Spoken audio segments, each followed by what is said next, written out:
You're holding your baby. They're completely calm, eyes soft, breathing slow, maybe almost asleep. You lower them toward the crib, carefully, slowly. Their back touches the mattress, and it starts, the full body stiffening. The back arching, the scream that sounds like something is genuinely, terribly wrong. You pick them up, instant silence. Most parents assume they're being played. The baby figured out that crying gets them held. But what is actually happening in your baby's brain the moment they leave your arms is nothing close to what you assumed. Developmental neuroscientists have spent decades studying what fires inside the infant brain in the split second that contact ends, and what they found doesn't just explain the screaming, it changes how you understand what your baby believes they need to survive. That alarm, that immediate, total, inconsolable screaming is not manipulation, and what it actually is, almost no parent is ever told. The obvious explanation: the baby figured out that crying works. They discovered that crying gets them held, so now they cry whenever they want to be held. Sounds completely reasonable. But here is the problem. Manipulation requires the ability to model another person's mind, to understand that you have a perspective, that your behavior can be predicted, and that crying will change it. That cognitive architecture doesn't develop until around age 4. A 3-month-old is not running that calculation. Not because they aren't smart, because the brain required for it does not yet exist. Researchers at Harvard Medical School studying neonatal nervous system development found that the moment an infant loses contact with a warm body, the brain registers a specific threat signal. The sudden drop in temperature and pressure against the skin activates a threat detection cascade in the brainstem, not the cortex, not the thinking brain. The brainstem, the oldest, most primitive architecture the brain has. Your baby isn't deciding to be upset. The alarm is firing before thought is even possible. Evolutionary anthropologist James McKenna at the University of Notre Dame, who has spent 30 years studying mother-infant proximity, found that infant mammals across every studied species show the same response: separation from the caregiver body, immediate cortisol spike, heart rate elevation, temperature drop, and vocalization. The system is not learned. It is not cultural. It is 200 million years old. For most of human evolutionary history, being put down meant being left. And being left meant exposure to predators. The scream is the brain doing exactly what kept the species alive. But here is what the researchers did not expect.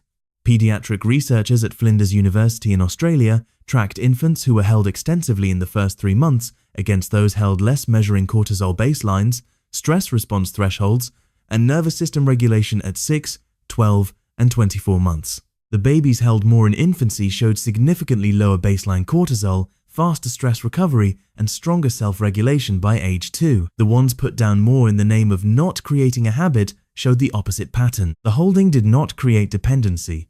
It created a nervous system that learned the world was safe.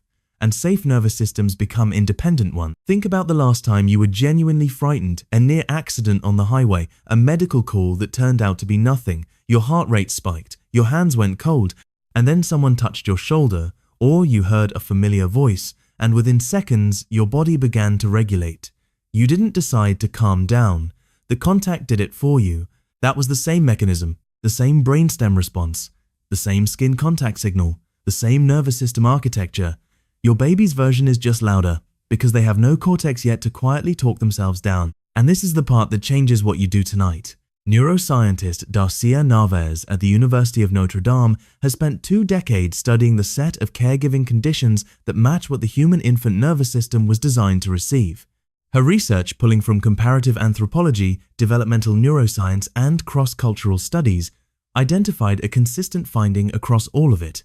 Infants who receive high levels of responsive physical contact in the first year build measurably different autonomic nervous systems, specifically more robust vagal tone. Vagal tone is the single best physiological predictor of emotional regulation, stress resilience, and social function across the lifespan. The baby who screams when put down is not developing a problem. They are asking for the input that builds the solution. The screaming is not evidence that you've created a problem.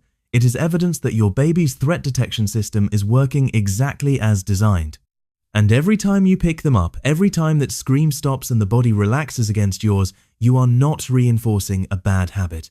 You are teaching the nervous system its first and most foundational lesson, that distress is temporary, that safety comes, and that the world responds.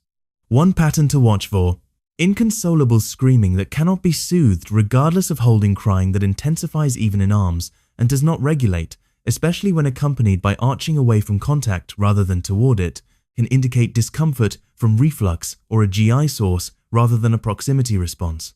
If holding doesn't help and nothing helps, that's the conversation to bring to the pediatrician, not a diagnosis, a distinction worth making. What you are watching is not a baby who is failing to adjust to reality. It is a baby whose brain is telling the truth about reality, as it was shaped to understand it, that warmth and pressure means safe and their absence means not. Every time you answer that alarm, you are not delaying independence. You are laying the biological foundation for it. Safety is not learned by being left alone with the feeling of danger. It is learned by surviving danger in the arms of someone who came. If this changed how you see that moment the instant the screaming starts, subscribe. Every video on this channel goes this deep. Drop a comment. When your baby was put down, how fast did the screaming start? I want to know. And if you want to understand why some babies cry constantly no matter what you do while others seem to arrive already calm, and why the difference has almost nothing to do with what you're doing, that neuroscience will reframe everything you've assumed about your baby's temperament from day one.